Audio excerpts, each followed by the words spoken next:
kasih Mas Nizar, Mas Leon, Mas Farhan, dan rekan-rekan sekalian yang saya cintai dan banggakan. Sekali lagi, Assalamualaikum warahmatullahi wabarakatuh. Semangat pagi, salam sehat untuk kita semua, salam sejahtera, Om Swastiastu, Namo Buddhaya, salam kebajikan. Saya share screen saja ya, supaya bisa lebih mudah. Baik, Prof. Silakan, Prof. Bisa dilihat nggak ya? Bisa, Prof. Sudah terlihat. Baik, jadi kita sedang memasuki sebetulnya kebijakan Kampus Merdeka yang diluncurkan awal tahun lalu untuk mengantisipasi peluang dan tantangan kemajuan negara yang sangat terbuka di depan mata. Nah, kemudian kita menghadapi pandemi ini, jadi transformasi yang kita harapkan terjadi melalui Kampus Merdeka itu terpaksa kita adaptasi dengan sangat cepat dalam waktu pendek untuk melakukan transformasi digital dan pemulihan ekonomi. Ini sebagai frame-nya ya, kerangkanya.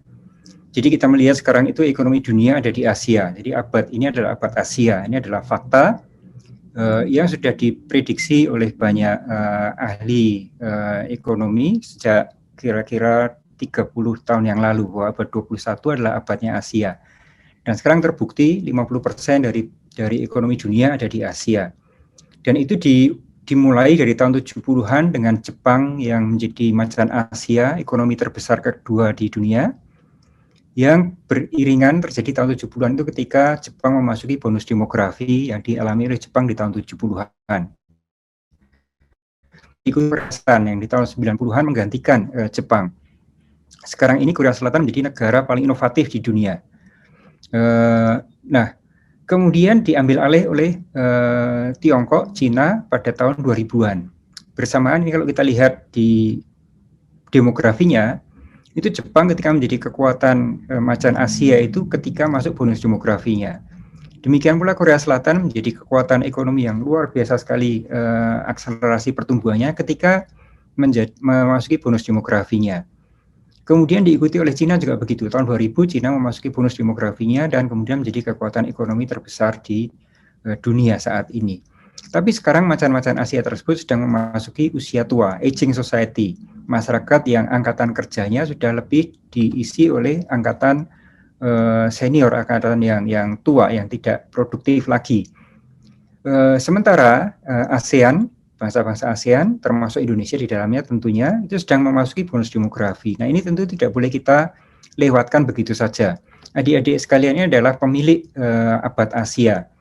Tapi syarat untuk menjadikan bonus demografi ini menjadi dividen itu adalah sumber daya manusia yang unggul yang harus kita siapkan untuk membangun kemajuan baik ekonomi, sosial, budaya, teknologi, dan kemajuan bangsa secara luas. Dan ini adalah PR besar bagi kita semua di tengah berbagai tren dunia yang sekarang sedang kita masuki, yaitu revolusi industri keempat. Dan perubahan-perubahan global baik dalam demografi tadi saya sampaikan, urbanisasi, perdagangan internasional yang sudah semakin terbuka, keuangan global yang sudah semakin menyatu, dan berbagai macam peluang yang lain. Dampak dari ini semua itu adalah lahirnya revolusi industri keempat. Revolusi, sebagaimana setiap revolusi industri, selalu ditandai dengan hilangnya pekerjaan lama dan munculnya pekerjaan baru. Dengan kompetensi, dengan keterampilan, kecakapan yang sangat berbeda dengan sebelum revolusi tersebut terjadi. Nah, pada revolusi industri keempat ini, revolusi otomasi, maka diprediksi di Indonesia saja itu 23 juta lapangan pekerjaan akan hilang. Dalam waktu 10 tahun ke depan digantikan oleh otomasi, robot-robot cerdas, sistem-sistem cerdas, big data analytics. Contoh sederhana, kita kalau dulu mau kirim uang harus ke bank, mau mengambil kiriman uang harus ke bank. Sekarang kita bisa di HP kita, 24 jam sehari kita bisa berkirim atau menerima uang, bertransaksi. Adik-adik sudah biasa berjualan secara internasional hanya menggunakan teknologi, menggunakan aplikasi. Ini menggantikan banyak sekali sumber daya manusia yang tadinya bekerja untuk layanan tadi. Nah, tetapi peluang lahirnya pekerjaan baru justru lebih banyak, 2 kali lipat dari yang hilang. Tapi ini semua membutuhkan kompetensi baru, kreativitas baru, inovasi-inovasi baru. Sehingga adik-adik sekalian yang sekarang ada di perguruan tinggi, ketika lulus nanti dunia yang dimasuki sudah dunia yang berbeda. Ini bisa kita lihat dari apa yang terjadi 4-5 tahun terakhir. Itu sudah sangat berbeda. Kita refleksi kembali tahun 2015 dengan tahun 2020, banyak sekali pekerjaan-pekerjaan baru yang dulunya tidak ada. Contoh misalnya yang sederhana, misalnya GoFood, itu 6 tahun yang lalu, 5 tahun yang lalu belum ada. Tapi sekarang kita bisa berjualan makanan melalui aplikasi dan pengiriman apa yang kita pesan dalam waktu yang pendek. Kita bisa berjualan dengan secara daring, itu juga sesuatu inovasi yang belum lama lahir. Sehingga adik-adik mahasiswa ini harus punya adaptabilitas yang tinggi. Agile learners, pembelajar yang agile dengan peluang-peluang yang banyak sekali tadi. Self-directed learners, entrepreneurial, complex problem solver. Nah, ini beberapa dari kompetensi yang sangat dibutuhkan di abad 21 ini sebetulnya justru terasah dengan disrupsi besar yang namanya pandemi COVID-19. Kenapa? Karena salah satu misalnya self-directed independent learners, itu artinya adik-adik harus mampu menjadi pembelajar sejati yang bisa belajar secara mandiri. Itu dipaksa oleh pandemi ini karena kita tidak lagi berada di dalam kelas, tapi belajar dengan motivasi diri. Ketika mengikuti kuliah dari dosen secara daring, itu ada yang tidur, ada yang mungkin hanya dinyalakan komputernya, kita nggak tahu, dosen nggak akan tahu. Semua bergantung pada adik-adik sekalian. Jadi apakah punya motivasi betul untuk belajar, mengembangkan ilmu, belajar dari mata kuliah yang sedang diajarkan. Ini bukti bahwa COVID-19 itu memaksa kita untuk menjadi independent learners. Nah, kompleks problem solver, masa pandemi ini sangat-sangat kompleks masalahnya. Dari masalah kesehatan, masalah ekonomi, masalah sosial, lapangan pekerjaan yang hilang, dan sebagainya. Ini terjadi dalam waktu yang sangat singkat. Nah, ini, revolusi industri keempat membawa juga peluang bagi individu. Empowerment dari revolusi industri 4.0 ini tidak pada kapital, tapi pada kreativitas. Dan kreativitas itu basisnya adalah individu, kemampuan individu atau kelompok atau grup untuk melakukan sesuatu. Nah, bangsa Indonesia ini, adik-adik sekalian ini kan salah satu kelebihan kita itu adalah kreativitas. Kreativitas bangsa ini luar biasa sekali. Dari Sabang sampai Merauke ini tidak ada budaya yang sama. Beragam sekali, bahasanya beragam, budaya, kesenian, tari tradisional, banyak sekali. Ini menunjukkan kreativitas kita yang dahsyat sekali. Dan dengan teknologi, kreativitas itu melahirkan, contoh saja di Asia Tenggara itu, 5 dari 10 unicorn itu lahir dari Indonesia, lahir dan besar dari Indonesia, dari milenial-milenial yang dengan kreativitas, dengan inovasinya, dengan penguasaan teknologi, itu bisa melahirkan ekonomi-ekonomi baru. Jadi ini fakta, 5 dari 10 unicorn dekakon di Asia Tenggara itu lahir dan besar dari Indonesia, mulai dari Gojek.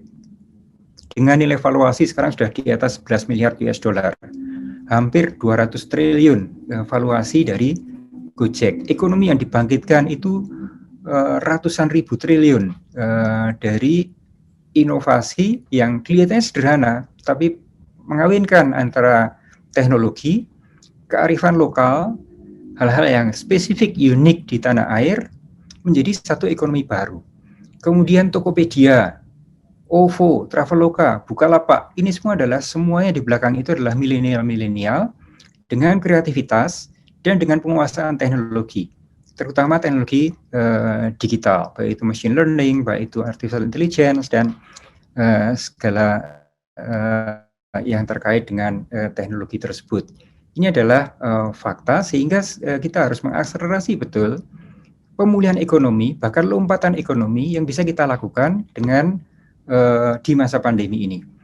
Ini juga bukti yang lain. Kalau selama ini kita banyak di media itu selalu dikatakan Indonesia peringkat rendah dalam inovasi, peringkat rendah dalam banyak sekali aspek, selalu dibully oleh seluruh negara. Ini faktanya. Dalam bidang startup, itu Indonesia unggul. Peringkat kelima, hanya di bawah Amerika, India, UK, dan Kanada. Di atas Jerman, di atas Australia, di atas Prancis, di atas Spanyol, di atas Brazil, dan apalagi Malaysia, itu jauh di atasnya. dengan lebih dari 2.000 startup yang lahir di sana. Dan banyak dari startup tadi yang sudah menjadi unicorn, dekakorn. Ini adalah fakta, adik-adik mahasiswa sekarang kan luar biasa sekali. Mungkin beberapa yang sudah memulai startup itu penghasilannya saya tanya udah di atas penghasilan profesor yang sudah 30 tahun bekerja. Ini adalah satu keunggulan kita sebagai bangsa yang kreatif. Nah, ini harus kita akselerasi dan kita perkuat. Justru di masa pandemi ini kita bajak pandemi ini untuk melakukan lompatan-lompatan ekonomi. Nah, sementara kita melihat kampus-kampus kita ini masih sangat konvensional dengan pola-pola pendidikan yang silo, yang sempit. Program studi ya pokoknya seluruh mahasiswa harus mengikuti seluruh mata kuliah, harus ketemu seluruh dosen, masuk ke ruang kelas yang sama, membaca buku yang sama, masuk ke laboratorium yang sama, mendapatkan pengalaman yang sama. Padahal masing-masing mahasiswa punya passion, punya cita-cita, punya masa depan yang berbeda satu dengan yang lain. Apalagi dunia kerja tadi yang berpacu dengan kemajuan teknologi yang sangat pesat, persaingan yang sangat-sangat ganas, sangat-sangat severe. Sehingga ini sering tidak nyambung antara apa yang terjadi di dunia perguruan tinggi dengan apa yang terjadi di dunia kerja. Oleh karena itu, antara dunia pendidikan tinggi dan kampus kehidupan harus menyatu, harus kawin antara kampus konvensional dengan kampus kehidupan. Inilah semangat dari Kampus Merdeka, bahwa untuk mencapai kompetensi yang fit dengan masa depan adik-adik sekalian, itu harus ada ruang yang luas bagi adik-adik mahasiswa untuk mengembangkan potensi, bakat, dan aspirasinya, passionnya. Nah, kalau selama ini kita berada dalam silo-silo, dalam ruang-ruang sempit program studi, maka ini kita transformasikan melalui program Kampus Merdeka dengan kesempatan 1 semester atau 20 SKS untuk mengambil mata kuliah di prodi lain. Adik-adik di teknik bisa belajar tentang bisnis, tentang finance, tentang marketing dari FEB. Sebaliknya, mahasiswa-mahasiswa dari FISIP bisa belajar tentang Big Data Analytics dari MIPA, Ilkom. Bisa belajar tentang Internet of Things dari Fakultas Teknik. Bisa belajar tentang Machine Learning dari Teknologi Informasi. Itu ruang-ruang itu kita buka sehingga adik-adik bisa punya kompetensi sesuai dengan yang akan adik-adik sekalian masuki ketika nanti memasuki usia dewasa produktif sebagai insan mandiri. Nah, kemudian memberi ruang 2 semester sampai 40 SKS untuk berada di luar kampus dengan apa yang kita kenal dengan experiential learning, belajar dari kampus kehidupan. Nah, inilah skema Kampus Merdeka yang kita harapkan akan mengembangkan potensi adik-adik mahasiswa secara optimal, secara maksimal, sesuai dengan passion, sesuai dengan cita-cita dan harapan adik-adik sekalian merancang hari esoknya. Dan itu sebetulnya sudah ditulis secara eksplisit oleh Ki Hajar Dewantoro hampir 100 tahun yang lalu dalam tulisannya di tahun 1938 tentang tujuan pendidikan. Itu beliau menggarisbawahi bahwa tujuan pendidikan itu esensinya adalah melahirkan insan merdeka yang berbudaya, yaitu berdikari, cirinya 3, berdikari, mandiri, tidak bergantung pada orang lain, independen, dan mampu untuk merancang hari esoknya sendiri. Nah, inilah tujuan esensial dari pendidikan yang kalau kita bercermin, berefleksi saat ini masih banyak yang belum tercapai. Contoh, apakah kita sudah berdikari ketika 90% alat-alat kesehatan kita impor? Apakah kita sudah tidak bergantung pada orang lain ketika beras pun kita kadang-kadang masih impor? Bahan pangan kita masih impor. Ini menunjukkan bahwa kampus kita belum berhasil menghasilkan insan merdeka. Ya, ini adalah tugas kita bersama-sama adik-adik sekalian harus mewujudkan insan merdeka yang berbudaya ini melalui kampus adik-adik sekalian. Nah, kompetensi atau sosok sarjana yang kita harapkan lahir dari kampus adalah apa yang kita kenal dengan pelajar Pancasila, yaitu beriman bertakwa kepada Tuhan Yang Esa dan berakhlak mulia, karena itu adalah yang paling penting dari pendidikan. Kemudian kedua, mandiri, berdikari tadi, mampu untuk menghidupi dirinya sendiri, syukur memberikan kehidupan bagi banyak orang, bernalar kritis, critical thinking, sebagai bagian yang sangat penting di tengah reformasi dan revolusi sosial saat ini, berjalan dengan revolusi industri 4.0, di mana kita memasuki masyarakat post-truth society, masyarakat yang dunia media sosial, informasi itu bisa mendistorsi fakta, mendistorsi kebenaran, sehingga kemampuan bernalar kritis ini menjadi sangat penting sebagai penapis kita untuk tidak tersesat di tengah banjir informasi. Kreativitas sebagai kunci untuk kemajuan ekonomi ke depan adalah inovasi, basisnya adalah kreativitas. Bagaimana bisa lahir kreativitas kalau mahasiswa tidak pernah bertemu lintas program studi untuk menyelesaikan satu masalah, untuk menciptakan satu kreasi baru, satu inovasi baru.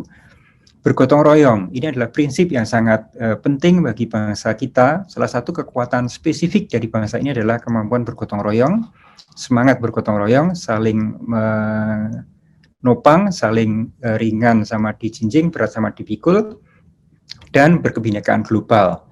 Wawasan kebinekaan global, baik Nusantara maupun dunia.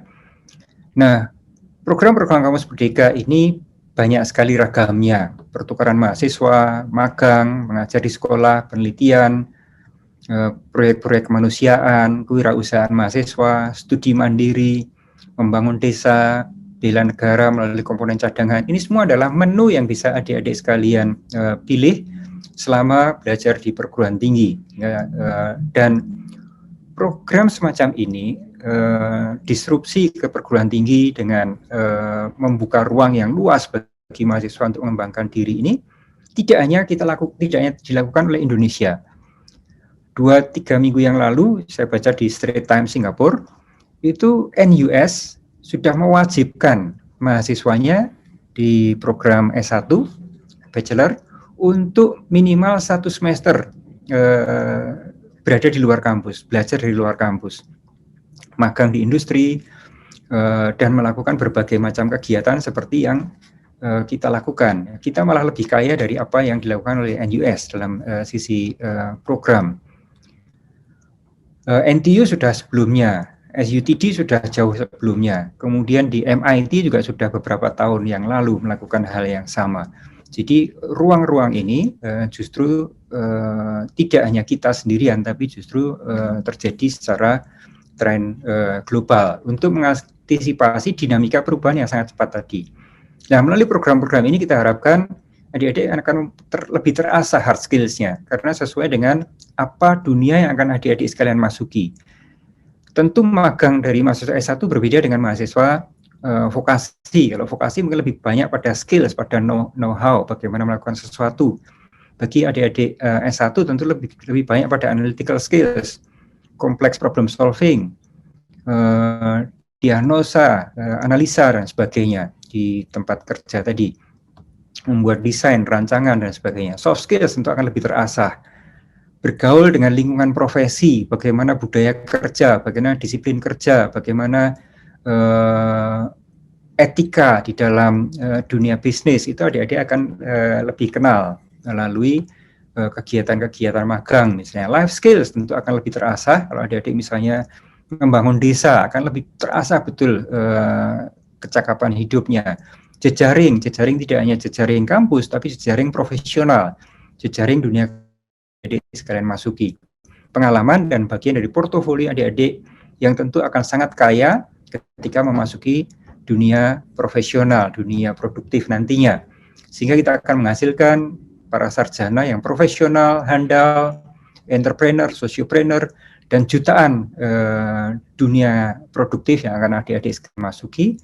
Sehingga SDM unggul bisa kita hasilkan untuk mewujudkan Indonesia jaya, Indonesia yang maju, adil, makmur, sejahtera masyarakatnya.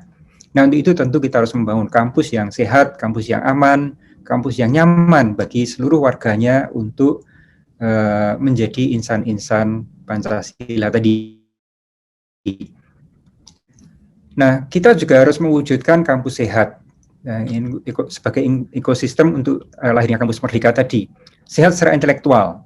Sehat secara intelektual itu di dalam kampus selalu terjadi diskursus sehat, perbedaan pendapat, adu argumentasi yang ada di dalam ruang-ruang diskursus akademis.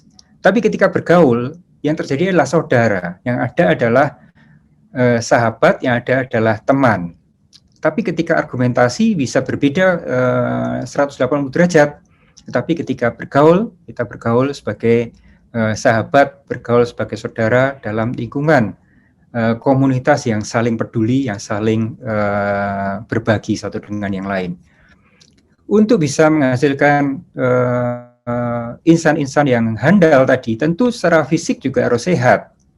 Kesehatan adik-adik mahasiswa ini harus diutamakan, menjadi nomor satu ya. Bagaimana kita akan menghasilkan bangsa yang produktif, bangsa yang maju kalau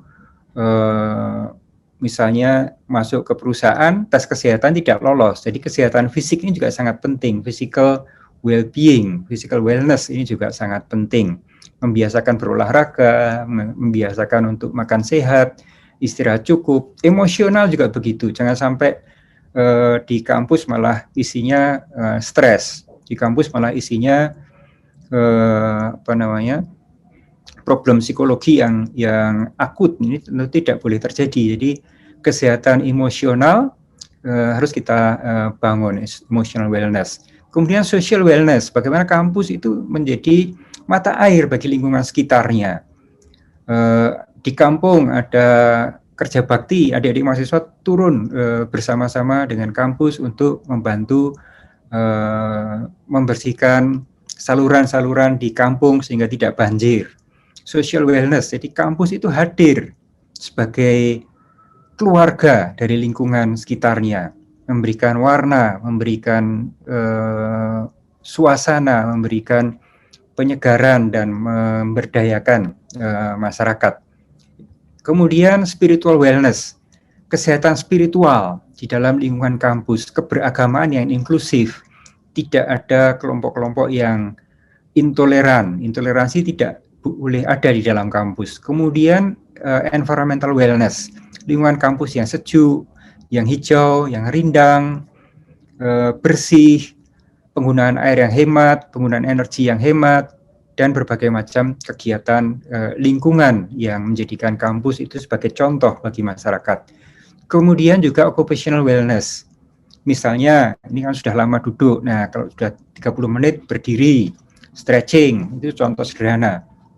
Lingkungan kerja yang bersih, tidak nyampah, melihat sampah risih gitu. Kemudian parkir pada tempatnya, masuk ke kampus tidak ngebut kalau pakai sepeda motor, syukur-syukur antar kampus berjalan ya berjalan kaki, tidak perlu pakai kendaraan. Financial wellness ini juga penting adik-adik mahasiswa untuk bagaimana mengatur keuangan, mengatur investasi dan sebagainya, sehingga financial wellness terjadi sejak masih menjadi mahasiswa. Nah, ini perlu kita wujudkan di lingkungan kampus kita, mulai dari makan yang sehat, pola hidup yang sehat dan sebagainya. Nah, ini kita transformasikan kampus ini melalui 8 indikator kinerja utama. Ini kontrak rektor dengan kementerian. Pertama, lulusan mendapatkan pekerjaan yang layak dalam waktu 6 bulan setelah lulus. Seberapa banyak mahasiswa yang atau sarjana yang kemudian bekerja, mendapatkan pekerjaan atau menciptakan lapangan pekerjaan dengan penghasilan yang layak. Kemudian mahasiswa mendapat pengalaman di luar kampus. Tadi untuk memberikan keluasan perspektif dan kesiapan kematangan untuk masuk ke dunia kerja itu melalui indikator kedua ini. Kemudian dosen-dosen juga begitu, kita dorong untuk berperan di dalam masyarakat, baik di masyarakat profesinya maupun di dalam pembangunan pemberdayaan empowerment masyarakat. Dan kita undang para profesional untuk ikut masuk ke dalam kampus, sehingga tidak seperti sekarang saling menuding. Industri mengatakan lulusan perguruan tinggi tidak siap kerja, tidak bisa bekerja, hard skill-nya tidak nyambung, soft skill-nya tidak nyambung. Nah, kita undang mereka untuk masuk ke dalam kampus, bersama-sama menyiapkan adik-adik mahasiswa untuk lebih mengenal dunia kerja dan lebih siap untuk memasuki dunia produktifnya nantinya. Dan hasil karya dosen tidak berhenti sebagai publikasi, tidak berhenti sebagai prototipe, tapi menghilir. Ini kita dorong, kemudian program studi bekerja sama dengan mitra-mitra kelas dunia, sehingga kemajuan kampus kita akan lebih cepat, dan kelas-kelas yang kolaboratif dan partisipatif. Ini project-based, problem-based learning, kita dorong, sehingga profesional itu ikut masuk ke dalam kelas, memberikan problem-problem dari industri dalam arti luas, misalnya lurah, mengajar di dalam kelas, bercerita tentang problem pembangunan di desa, tentu yang akan menjadi topik untuk diskusi yang konkret, yang nyata permasalahannya dibahas di dalam kelas. Jadi tidak hanya membedah textbook, tetapi membedah kamus kehidupan, membedah buku kehidupan nyata di lapangan yang ada, di dunia kehidupan yang ada, kampus kehidupan yang ada. Dan program studi berstandar internasional supaya kita memastikan kampus-kampus kita itu memberikan kualitas terbaik di dalam pembelajaran bagi mahasiswanya. Nah, untuk itu juga pemerintah mendorong mengakselerasi program-program ini melalui berbagai macam pendanaan, mulai dari insentif untuk PTN-PTN kita berdasarkan capaian 8 indikator kinerja utama tadi.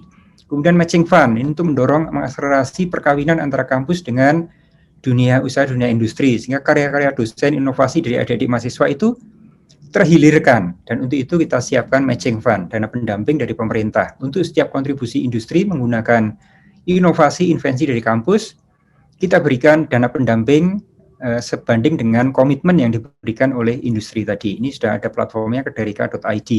Jadi adik-adik yang punya inovasi dari PIMNAS misalnya akan dihilirkan bisa menggunakan peluang Kederika ini. Kemudian program kompetisi kampus merdeka, ini untuk mengakselerasi transformasi pembelajaran di kelas-kelas kita menuju pada pembelajaran 4.0.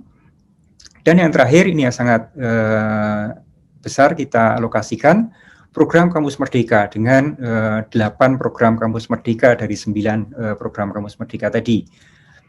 Nah, kondisi saat ini situasi kita saat ini, setiap tahun itu kita menghasilkan sekitar 1,7 juta sarjana baru dari seluruh perguruan tinggi kita, dari Sabang sampai Merauke, dari perguruan tinggi kelas gajah sampai kelas gurem, itu total menghasilkan 1,7 juta sarjana baru. Sementara kita melihat selama pandemi ini, lapangan kerja kita mengalami kontraksi. Ini fakta, tidak hanya di Indonesia, di seluruh dunia. Nah, ini tentu membutuhkan kreativitas, membutuhkan inovasi, membutuhkan entrepreneurship dari adik-adik mahasiswa sekalian. Nah, ini kita perlu menciptakan lapangan pekerjaan baru, menggerakkan ekonomi dalam pemulihan ekonomi ini. Nah, selama pandemi ini kita melihat terjadi transformasi yang luar biasa sekali dalam adaptasi dan adopsi teknologi. Pembelajaran daring tidak pernah terbayang sebelumnya. Kalaupun ada, itu hanya pemanis saja. Tapi sekarang kita dipaksa untuk semuanya daring. Nah, fakta bahwa kita bisa bertransformasi dalam waktu pendek, ini tentu sangat potensial untuk kita bawa juga transformasi ekonomi bangsa pada transformasi ekonomi digital. Dan ini terbukti, 90% dari UMKM kita itu melakukan transformasi digital. Maaf, 60%. Jadi dari tadinya 30% menjadi 60%. Jadi peningkatan 90% lebih melakukan transformasi digital. Nah, ini kalau kemudian kita kawinkan dengan inovasi dari kampus, ini tentu akan mengakselerasi pemulihan ekonomi secara nasional. Sehingga kita perlu mengakselerasi hal tersebut melalui program-program Kampus Merdeka. Pertama, ini salah satu program yang kita dorong ya, studi mandiri. Karena tadi dunia digital, tadi saya sampaikan bahwa potensi dari ekonomi digital dalam 10 tahun ke depan itu nilainya bisa mencapai 5.000 triliun dari ekonomi digital yang bisa dilahirkan dari para startup, para unicorn baru tadi, itu nilainya sampai 5.000 triliun untuk Indonesia saja. Nah, ini harus kita akselerasi. Kebutuhan kita akan misalnya ahli-ahli di bidang artificial intelligence, big data analytics, data scientist, itu sangat-sangat besar sekali. Tidak mungkin hanya dipenuhi dengan cara kita business as usual. Sehingga micro credential ini kita dorong dan kita akselerasi. Dengan sehingga adik-adik menguasai betul teknologi 4.0 ini. Melalui micro credential, adik-adik bisa mengikuti program full 1 semester yang kita kerjasamakan dengan pemain teknologi global maupun nasional, kemudian pool talenta digital di bidang artificial intelligence, big data analytics, cloud computing, dan sebagainya, yang nanti kita kawinkan dengan industri-industri konvensional, pertanian, pembangunan desa, pembangunan masyarakat, dan sebagainya. Sehingga terjadi akselerasi dan multiplikasi yang cepat. Kampus membangun desa, ini kita sudah bekerja sama dengan Kementerian Desa, Kementerian Dalam Negeri, untuk mengakselerasi pembangunan desa. 27.000 desa tertinggal kita, kalau dikeroyok bersama-sama oleh adik-adik mahasiswa, maka dana desa yang 1 miliar setiap tahun per desa itu akan lebih bermanfaat dan akan lebih fokus pembangunannya untuk kemajuan desa secara terakselerasi. Kemudian internship di industri. Ini dengan BUMN, misalnya ada Forum Human Capital Indonesia untuk program magang bersertifikat, perusahaan-perusahaan multinasional, perusahaan-perusahaan multinasional berreputasi, jadi adik-adik bisa magang di industri dengan dibimbing oleh coach-coach profesional, kemudian studi proyek mandiri, misalnya ini dengan Kadin, ada sekolah ekspor, ada marketing dengan Marklus, project management training dan sebagainya, pertukaran mahasiswa, ini supaya adik-adik mengenal dan punya saudara-saudara baru lintas provinsi. Dan selama pandemi kemarin, Permata program pertukaran mahasiswa Nusantara ini kita alihkan menjadi Permata Sakti, jadi permata yang berbasiskan alih kredit berdasarkan teknologi informasi, jadi sistem alih kredit dengan TI, jadi pembelajarannya daring, tapi tetap ada nilai tambahnya karena adik-adik bisa berkolaborasi lintas kampus untuk menyelesaikan tugas-tugas dari dosen. Kita sedang menyiapkan Permata ASEAN dan Permata Dunia, mudah-mudahan pandemi segera teratasi. Kemudian kewirausahaan mahasiswa ini sangat penting untuk kita akselerasi untuk pemulihan ekonomi. Ini contoh untuk SDM digital. Saat ini yang sudah berjalan Google Bangkit. Ini tahun lalu Bangkit ini hanya menerima sekitar 300 mahasiswa. Sekarang kita scale up menjadi 3.000 mahasiswa. Kemarin mendaftarnya hampir 45.000 mahasiswa yang berminat. Setelah diseleksi terpilih 3.000 mahasiswa. Ini belajar tentang machine learning, cloud computing dan sebagainya, dan tersertifikasi secara internasional. Nanti yang terbaik dari 3.000 peserta tadi, 15 kelompok akan kita pilih dan nanti akan bisa mengikuti program lanjutan di Stanford University maupun di Silicon Valley.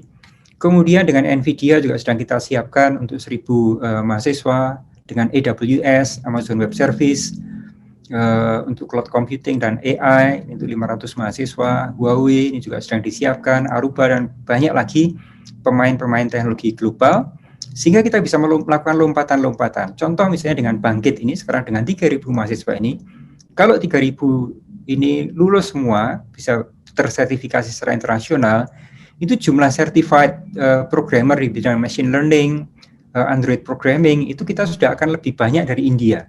Jadi ini adalah peluang bagi adik-adik sekalian untuk mengikuti program-program tersebut.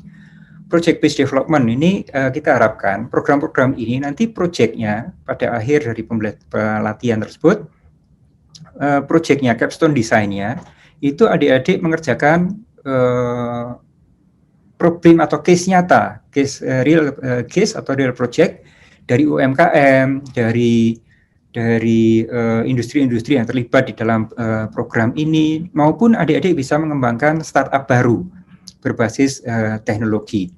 Kemudian program kampus mengajar ini juga tadi saya sampaikan, ini target awalnya 10.000, tapi karena peminatnya sangat banyak, sekarang kita tingkatkan semester ini saja 15.000 dan semester depan insya Allah 20.000 lagi. Ini untuk meningkatkan literasi dan numerasi digital di adik-adik kita yang masih SD, SMP, SMA.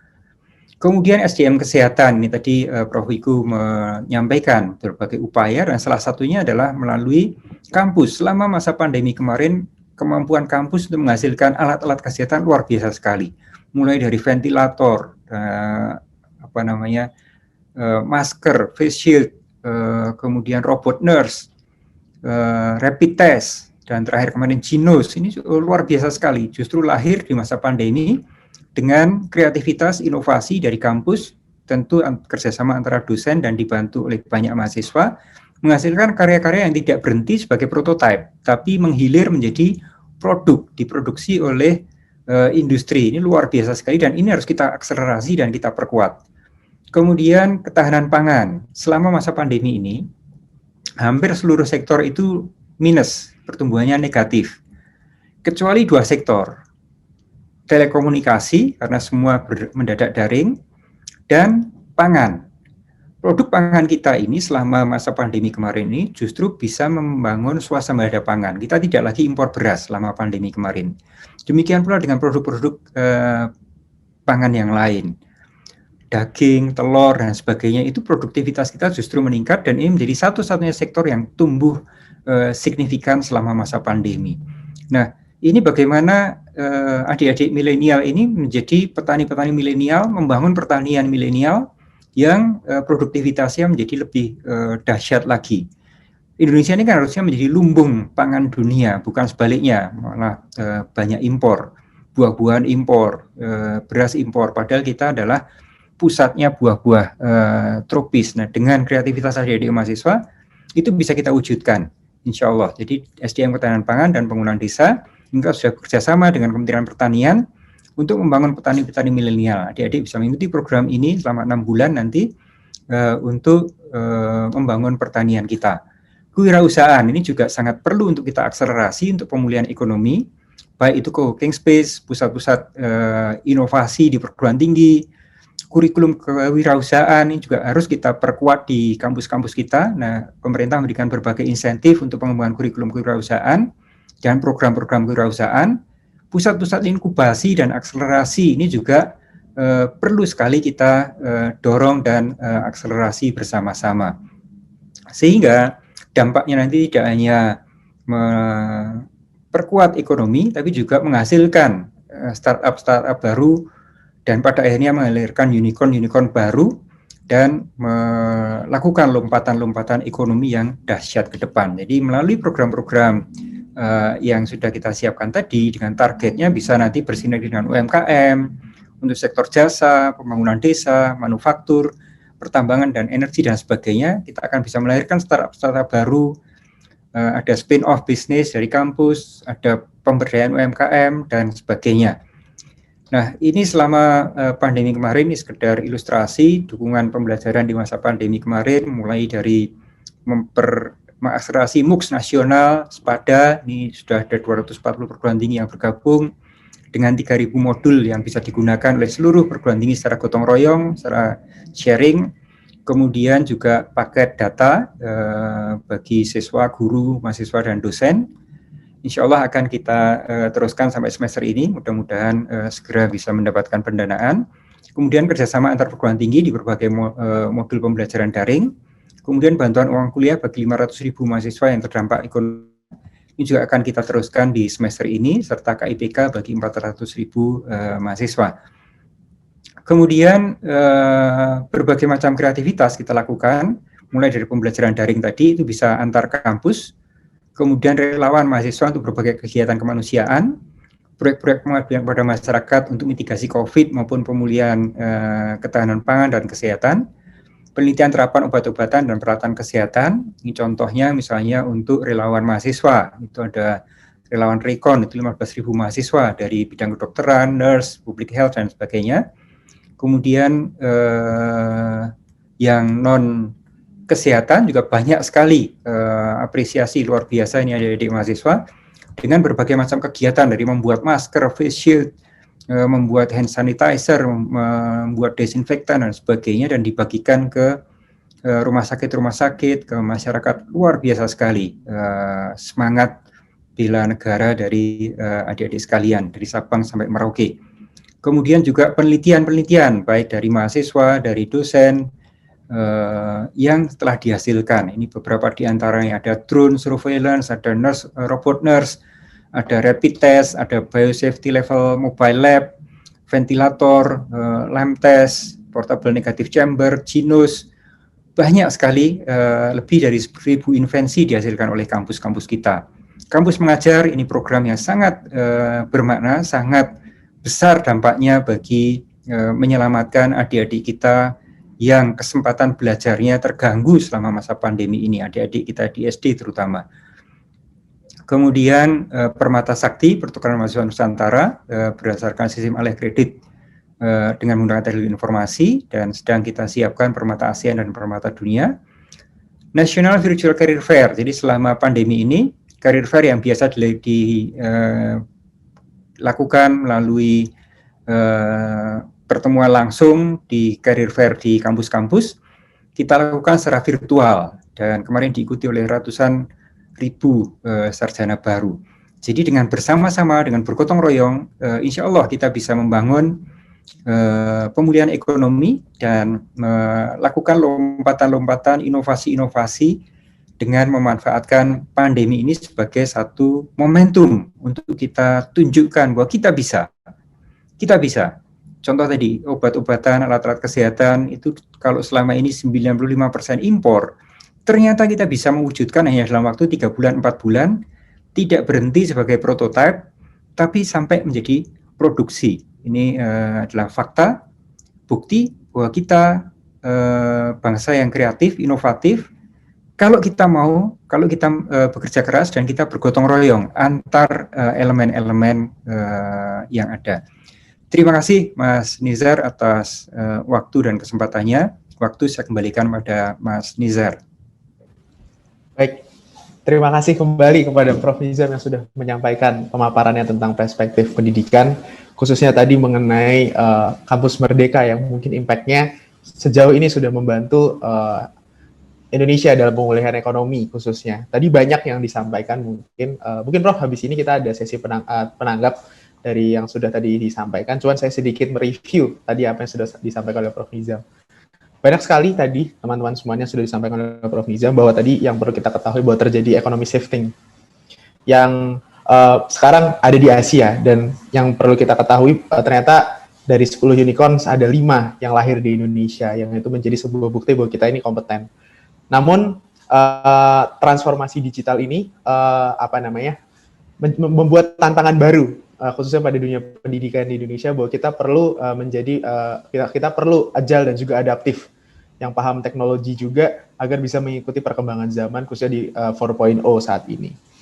Lalu tadi banyak inovasi-inovasi yang terwujud dari khususnya di klaster pendidikan mahasiswa ya, mulai dari banyak inovasi. Tadi sudah disampaikan data statistiknya dan juga bukti-buktinya oleh Prof. Nizam, khususnya dalam program Kampus Merdeka ini, bahwa seperti yang disampaikan oleh Ki Hajar Dewantara sebelumnya, tadi sudah di-mention juga oleh Prof. Nizam, bahwa tujuan pendidikan ini adalah menjadi insan merdeka yang berbudaya.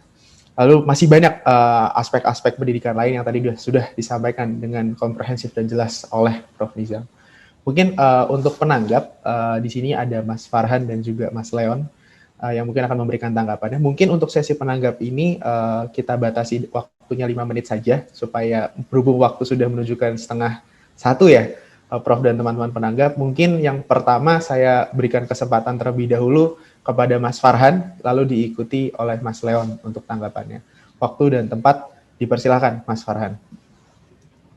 Ya, terima kasih Mas Mail. Gitu. Sebenarnya ada banyak hal yang menarik dari paparan dari Pak Prof. Nizam.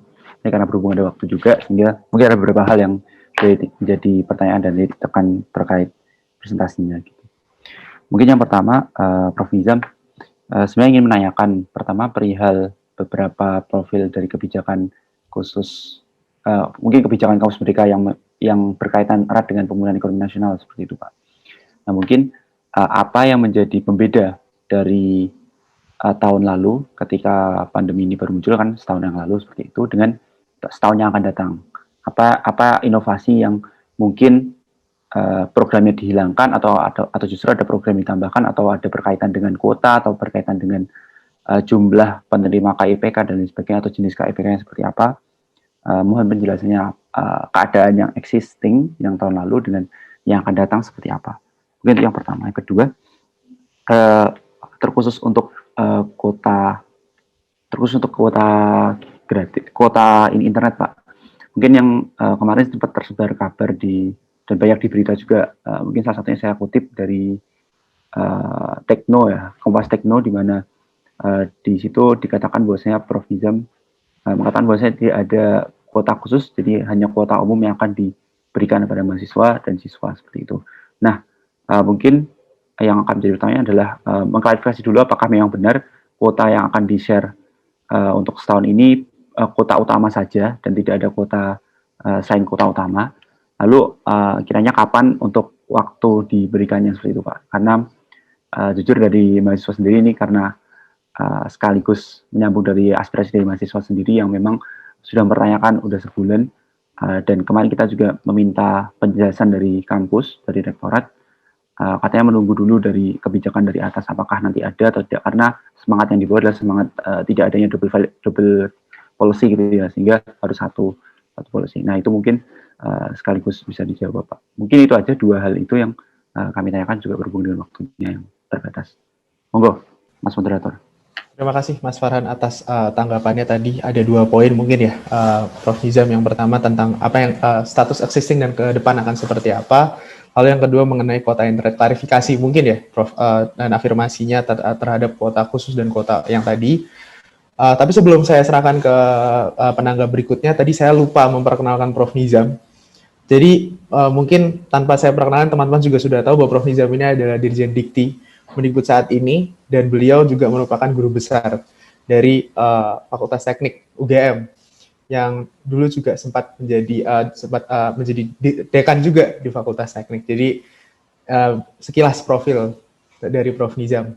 Mungkin untuk tanggapan selanjutnya saya serahkan kepada Mas Leon ya. Mas Leon, waktu dan tempat dipersilakan. Monggo Mas. Ya, terima kasih moderator dan juga Prof. Nizam untuk penjelasannya. Ya, sebenarnya banyak yang bisa didiskusikan ya terkait pendidikan ini, sayangnya keterbatasan waktu. Mungkin lanjut ke pertanyaan Farhan ya, jadi terkait dengan kita berbicara pandemi juga berbicara terkait kemampuan gitu mahasiswa, entah tadi kan Prof. Nizam juga menyampaikan ada yang terdampak secara ekonomi dan lain sebagainya. Pertanyaannya, bagaimana peran Kemdikbud dalam hal ini untuk membantu mahasiswa, terutama menurut saya Pak, di perguruan tinggi, entah itu swasta ataupun yang berada di daerah-daerah terpencil menurut saya. Misalnya di UI saja, itu data dari BEM yang dihimpun BEM itu 558 merasa kesulitan membayar UKT. Nah ini bagaimana untuk di perguruan tinggi dan lain sebagainya, yang mungkin tidak tercover secara bidik misi dan lain sebagainya gitu. Jangan sampai tadi kalau kata Prof. Nizam, ada yang kelasnya, ada yang tidur, ada yang nggak mendengarkan, tapi jangan sampai ada juga yang nggak bisa kuliah karena memang nggak bisa membayar gitu. Itu mungkin nanti boleh minta tolong dijelaskan juga terkait rencana Kemdikbud, Prof. Mungkin yang kedua lebih ke nitip aja, Prof, terkait Kampus Merdeka ini kan sangat luar biasa, dan saya kalau teman-teman organisatoris menyambut baik sekali ini Kampus Merdeka juga gitu. Nah, tapi jangan sampai program yang dibawa Pak Nadiem Kampus Merdeka ini justru tidak dibarengi dengan kemerdekaan mahasiswanya berada di kampus gitu.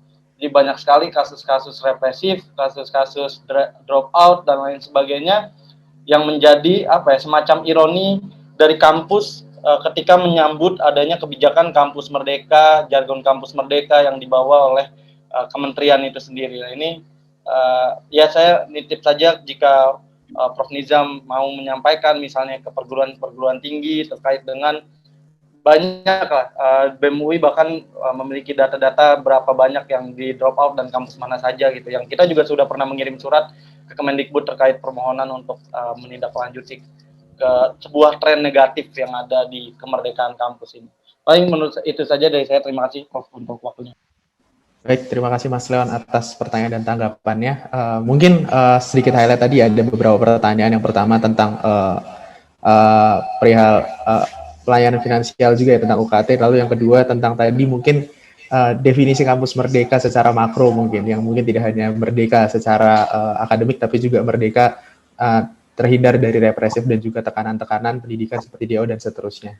Mungkin Prof. Nizam, waktu mungkin bisa dijawab secara singkat, Prof, dari pertanyaan-pertanyaan penanggap ini. Waktu dan tempat dipersilakan, Prof. Terima kasih, Mas Farhan dan Mas Leon. Luar biasa sekali pertanyaannya. Pertama tentang dukungan pemerintah, mungkin nomor satu dari Mas Farhan dan Mas Leon sama ya, dukungan pemerintah untuk mengatasi kondisi ekonomi. Nah, kondisi ekonomi ini tidak hanya mahasiswa, pemerintah pun juga sangat berat saat ini kalau kita lihat ya, dengan pajak tentu juga sangat, penghasilan dari pajak tentu juga sangat menurun dengan kondisi ekonomi saat ini. Ekonomi secara makro hampir semua sektor minus gitu ya. Sehingga yang bisa kita lakukan adalah gotong royong. Jadi gotong royong itu artinya bagaimana? Ya, yang paling membutuhkan ya kita bantu bersama-sama. Dan saya selalu menekankan pada seluruh rektor ya, baik negeri maupun swasta, jangan sampai ada mahasiswa DO hanya karena tidak bisa membayar uang kuliah. Karena kalau itu DO, itu yang rugi tidak hanya mahasiswanya, tapi perguruan tingginya juga rugi, sudah mendidik sekian tahun, di ujungnya berakhir dengan DO. Lebih baik misalnya penundaan pembayaran, daripada men-DO seseorang karena tidak bisa membayar. Dan sejauh ini kalau ada laporan sampai men-DO karena tidak bisa membayar, itu saya langsung hubungi rektornya atau meminta lembaga layanan dikti setempat untuk merembuk apa masalahnya kok sampai DO. Dari sisi pemerintah, tahun kemarin itu kita mengalokasikan anggaran sampai 3,1 triliun khusus untuk mengatasi kondisi perekonomian ini. Jadi program-program banyak yang kita scrap untuk bisa mendukung, membantu adik-adik mahasiswa. Yang paling berat itu justru di teman-teman PTS. Kalau di PTN kan masih ada dukungan pemerintah dalam pendanaan. Tapi yang PTS ini kan paling berat terpukul oleh kondisi pandemi ini karena mereka sangat mengandalkan dari SPP mahasiswa. Sehingga kita berikan bantuan uang kuliah itu 60% untuk PTS, 40% untuk PTN. Dan alhamdulillah itu diterima oleh hampir 500.000 mahasiswa. Bantuan uang kuliah ini di luar KIPK dan beasiswa-beasiswa. Jadi bantuan uang kuliah memang tidak bisa penuh, hanya 2,4 juta per mahasiswa. Tapi dengan bantuan tersebut, ya minimal hampir 1,5 juta mahasiswa terbantu melalui program tersebut. Belum yang dari digalang sendiri oleh perguruan tinggi, baik melalui alumni, baik melalui berbagai macam CSR itu terjadi. Baru saja pagi tadi saya juga rapat dengan pimpinan perguruan tinggi negeri di wilayah Barat, di KSPTN Barat. Saya ingatkan dan tekankan sekali lagi bahwa tidak boleh ada mahasiswa sampai DO karena tidak bisa membayar kuliah, jadi melalui prinsip gotong royong tadi.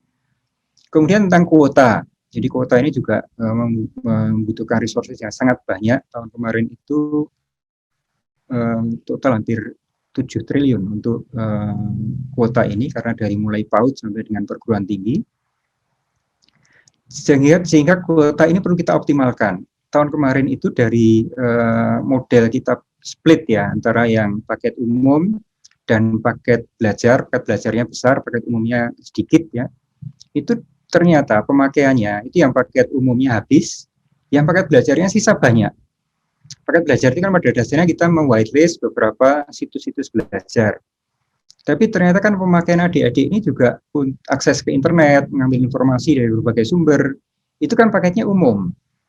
Menggunakan berbagai aplikasi, itu paketnya umum. Sehingga setelah kita analisa, ya sudah kita optimalkan saja semuanya paketnya blok umum. Karena ya kita curiga juga teman-teman operator ini kan juga tidak sepenuhnya terbuka ya, transparan apa yang di whitelistkan di dalam paket belajar itu apakah betul semua paket belajar itu semua yang digunakan untuk belajar itu di whitelistkan. Kita tidak tahu persisnya ya. Zoom apakah itu betul-betul masuk dalam paket belajar, Google Meet apakah masuk dalam paket belajar, itu sesungguhnya yang terjadi kita tidak tahu, meskipun ya kalau kita audit ya kelihatannya sudah dilakukan, tapi fakta yang sesungguhnya seperti apa, bukti nyatanya yaitu yang paket belajar itu tersisa banyak sekali, sementara paket umumnya termanfaatkan di atas 70-80% rata-rata secara nasional. Sehingga kita bendel aja jadi satu, semua paket umum, kuotanya kita sesuaikan dengan pemakaian nyata yang terjadi selama tahun kemarin. Jadi itu untuk optimasi dan juga untuk efektivitas dari dukungan kuota data. Nah, saat ini sebetulnya dari program tahun lalu itu berakhir 21 Februari. Untuk program yang berikutnya, karena ini masih kiak-kiok anggaran ya dari pemerintah, kita sangat berharap bisa kita lakukan di awal Maret. Jadi mungkin selama 1-2 minggu ini terpaksa adik-adik harus mengandalkan dulu pada keterbatasan kuota pribadi atau kuota dari kampus. Tapi insya Allah awal Maret itu kita akan luncurkan lagi hingga akhir semester. Jadi itu tentang kuota data. Kemudian tentang ya kemerdekaan kampus. Jadi ini tadi saya sampaikan ya di awal tadi bahwa kampus yang sehat itu harus menjadi bagian penting dari membangun ekosistem kampus merdeka. Nah, kampus yang sehat itu salah satunya adalah sehat dalam hal akademik, sehat dalam komunikasi. Saya selalu tekankan pada teman-teman rektor bahwa adik-adik mahasiswa ini adalah keluarga kita. Jadi tidak boleh ada represi di dalam kampus. Seperti dengan anak, dengan adik sendiri. Setiap kali ada laporan represi itu, saya selalu, kalau itu PTN, saya selalu langsung telepon rektornya minta penjelasan kenapa itu terjadi. Dan kalau itu betul terjadi represi, itu saya sampai menerjunkan Inspektorat Jenderal. Itu selalu saya lakukan. Itu yang PTS, saya selalu kontak LL Dikti untuk segera melihat apa sebenarnya yang terjadi. Karena juga kadang-kadang yang terjadi itu kasusnya bukan seperti yang diberitakan. Jadi maksudnya mahasiswa demo kemudian dilaporkan ke polisi dan sebagainya itu. Ternyata setelah kita dalami kasusnya bukan itu. Jadi ada yang campur aduk. Tapi memang juga ada. Saya juga tidak menafikan apa yang disampaikan Mas Leon tadi. Ada kampus yang terlalu alergi, begitu mahasiswa sedikit terlalu kritis, rektornya langsung bereaksi dengan melapor ke polisi dan sebagainya, itu ada.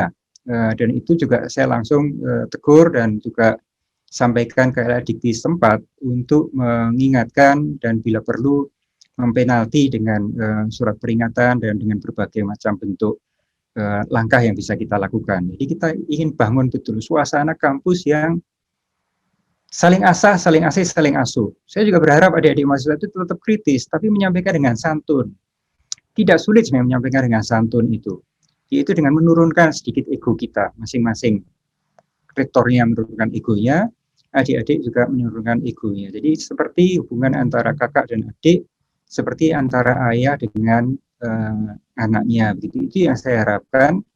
Tetap kritis, solutif, dan menyampaikan dengan santun. Kita ini masyarakat timur, budaya timur harus kita utamakan ya. Jadi jangan sampai kemudian kita seperti masyarakat di Amerika Latin yang sangat-sangat liberal, sopan santunnya sama sekali, tentu itu tidak kita inginkan. Contoh yang paling nyata adalah bangsa Jepang ya, meskipun menjadi bangsa termaju kedua di dunia, tapi budaya timurnya tetap di bawah. Dan menjadi kebanggaan dari masyarakat Jepang.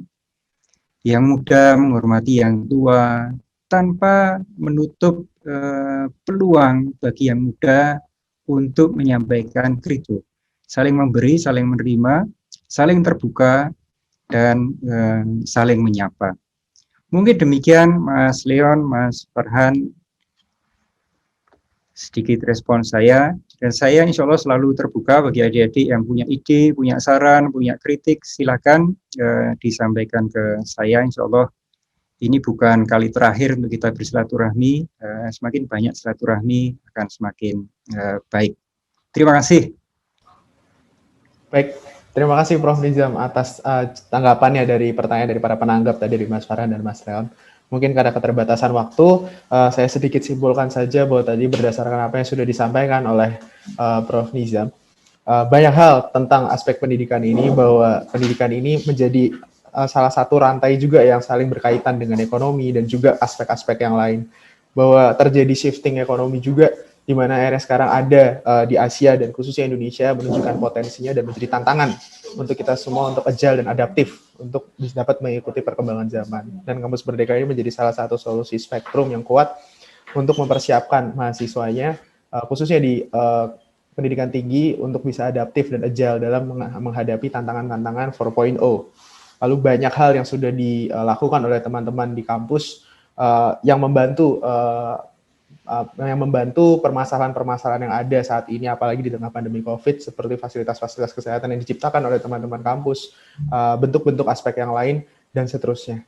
Mungkin itu saja yang bisa saya coba simpulkan, meskipun banyak sekali yang tadi sudah disampaikan oleh Prof. Nizam, dan banyak juga yang tadi ya pertanyaan-pertanyaan yang sudah disampaikan juga oleh Mas Farhan dan Mas Leon. Harapannya bisa menjawab dan juga bisa memberikan perspektif baru terhadap kita mengenai aspek pendidikan dalam pemulihan ekonomi nasional di Indonesia ini. Mungkin saya ucapkan terima kasih sebesar-besarnya kepada Prof. Nizam yang sudah menyempatkan waktunya dan membagi perspektif tentang aspek pendidikan di sini.